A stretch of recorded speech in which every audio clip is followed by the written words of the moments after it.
दादाजी के साथ घर पैची चौड़ेल।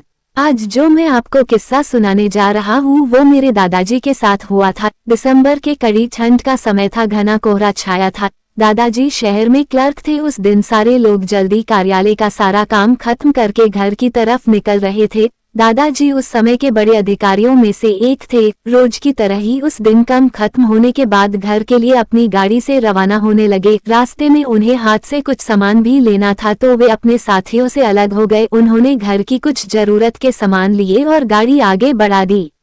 आगे जाने पर उन्हें कुछ मछली बाजार दिखा और वे मछली खरीदने के लिए रुक गए। ताज़ी मछलियां लेने और देखने में टाइम ज्यादा ही गुजर गया। उनकी जब अपनी घड़ी पर नजर गई तो उन्हें आभास हुआ कि आज तो घर जाने में बहुत देर हो जाएगी और ये सब लेकर घर पहुंचने में काफी समय लग जाएगा। फिर यही सब सोचकर उन्होंने सोचा कि क्यों ना जंगल के रास्ते से निकला जाए तो जल्दी पहुंच जाऊंगा। तो उन्होंने अपना रास्ता बदला और जंगल की तरफ अपनी गाड़ी को घुमा लिया। रात के 10 बज चुके थे। गाड़ी तेज रफ्तार से आगे बढ़ रही थी, तभी अचानक तेज ब्रेक के साथ गाड़ी को रोकना पड़ा। उनकी गाड़ी के आगे एक औरत जोर जोर से रो रही थी। उन्होंने सोचा इस वीराने में ये औरत क्या कर रही है। उन्हें लगा कि कोई मजदूर की पत्नी होगी जो नाराज होकर घर छोड़कर जंगल में भाग आई है। तो उन्होंने उससे पूछा कि यहाँ जंगल में तुम क्या कर रही हो, लेकिन उसने कोई जवाब न देकर और जोर जोर से रोने लगी। सारे जंगल में उसकी हूँ सी सिसकियां गूंज रही थी। फिर दादाजी ने पूछा तुम्हारा घर कहाँ है, लेकिन वो कुछ भी ना बोली।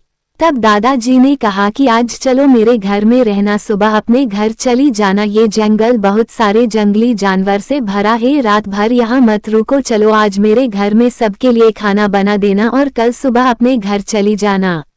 उसने ये सुना तो झट से तैयार हो गई और गाड़ी में पीछे की सीट पर बैठ गई। सिर में बड़ा सा घूंघट डालने की वजह से उसका चेहरा छिपा हुआ था। कुछ ही देर में गाड़ी घर के दरवाजे पे थी। घर के लोग कब से उनकी राह देख रहे थे। गाड़ी रुकते ही माँ ने पूछा आज तो बहुत देर हो गई और सारे लोग आ भी चुके हैं। तब उन्होंने सारी बातें अपनी माँ को बताई और कहा कि आज खाना इससे बनवा लो, कल सुबह ये अपने घर चली जाएगी। इतनी रात को बेचारी जंगल में कहाँ भटकती, इसलिए मैं ले आया। पर माँ को कुछ संदेह हो रहा था कि कहीं चोर तो नहीं है, रात को सोने के बाद या खाना बनाते समय कहीं घर के सामान ही चुरा कर ना ले जाए। पर बेटे की बात को कैसे माना करती। उन्होंने उस औरत को कहा देखो आज तो मैं रख ले रही हूँ, लेकिन कल सुबह होते ही यहाँ से चली जाना और जाओ रसोई में ये सामान उठा कर ले जाओ और खाना बना दो। उसने फिर से जवाब नहीं दिया, बस हूँ की ध्वनि सी बाहर आई और वो सारा सामान लेकर माँ के पीछे दो चल दी। रसोई में सारा सामान रखवाकर माँ ने उसे खाना जल्दी बनाने की सख्त हिदायत दी और वहां से चली गई। लेकिन उनका मन कुछ परेशान सा था। फिर 5 मिनट में रसोड़े में उसे देखने चली गई कि वो क्या कर रही है और उसका चेहरा भी देखना चाहती थी। लेकिन वहां पहुंची तो देखा कि वो मछलियों का थैला निकल रही थी। उन्होंने बहुत जोर से गुस्से में कहा यहाँ सब खाने का इंतजार कर रहे हैं और तुम अभी तक मछलियां ही निकल रही हो, कल सुबह तक बनाओगी क्या। उसके सिर पर घूंघट अभी भी था तो चेहरा देखना मुश्किल था। उन्होंने उससे कहा तुम जल्दी से खाने की तैयारी करो, मैं आग सुलगा देती हूँ, काम जल्दी हो जाएगा। और वे जल्दी से चूल्हा जलाने की तैयारियां करने लगी, लेकिन साथ ही वो उसका चेहरा देखने की भी कोशिश कर रही थी। लेकिन वो जितना देखने की कोशिश करती वो और पल्लू खींच लेती। अंत में हारकर वे बोली देखो मैंने आग सुलगा दी है, अब आगे सारा काम कर लो, कुछ जरूरत हो तो बुला लेना। लेकिन वो फिर कुछ नहीं बोली। अब उन्हें लगा कि यहाँ से जाने में ही ठीक है, वरना मेरा भी समय खराब होगा और हो सकता है अनजान लोगों से डर रही हो। ये सब सोचकर उन्होंने उसे कहा कि मैं आ रही हूँ, जल्दी से खाना बनाकर रखना, और वहां से निकल गई। मन अभी तक परेशान ही था, कभी अपने कमरे कभी बच्चों के कभी बाहर, सबको देख रही थी कहीं कुछ अनहोनी ना हो जाए। 1 मिनट भी आराम से नहीं बैठ पाए। अभी 5 मिनट ही हुए थे पर उनके लिए वो घड़ी पहाड़ सी हो रही थी। समय बीत ही नहीं रहा था। 8 मिनट बड़ी मुश्किल से गुजरे और वे तुरंत ही कुछ सोचकर रसोड़े की तरफ दौड़ी और वहां पहुंचकर जैसे ही उन्होंने रसोई घर का नजारा देखा, उनकी आंखें फटी की फटी रह गई। उनके पैर बिल्कुल ही जम गए, ना उनसे आगे जाया जा रहा था ना ही पीछे। उनके हृदय की धड़कनें रुक रही थी। वो औरत रसोरे में बैठकर सारी कच्ची मछलियां खा रही थी। सारे रसोरे में मछलियां और खून बिखरा पड़ा था। उसके सिर से घूंघट भी उतरा पड़ा था। इतना खौफनाक चेहरा आज तक उन्होंने नहीं देखा था। बाल, नाखून सब बड़े हुए थे।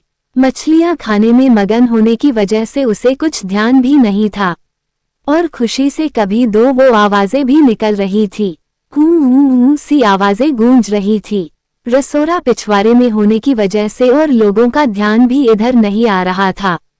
माँ को भी कुछ नहीं समझ आ रहा था कि चिल्लाने से कहीं घर के लोगों को नुकसान ना पहुंचाए।